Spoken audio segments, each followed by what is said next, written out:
In this tutorial, I'll guide you through the steps to easily integrate a functional calculator widget into your Blogger website.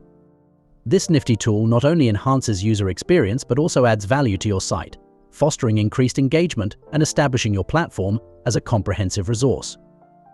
Firstly, copy the calculator widget code from the link in the description box below. Then, log into your Blogger account and navigate to the post or page where you'd like the calculator to reside. Switch to the HTML view in the content editor and paste the provided code. Then, publish or update the post or page. Alternatively, you may also choose to add the calculator site-wide by adding it to your Blogger layout section in the sidebar or footer region. You may choose to tweak the appearance of the calculator further by modifying the CSS code to align with your branding colors, fonts, sizes. With just a few clicks, you've successfully integrated a fully functional basic calculator into your Blogger website.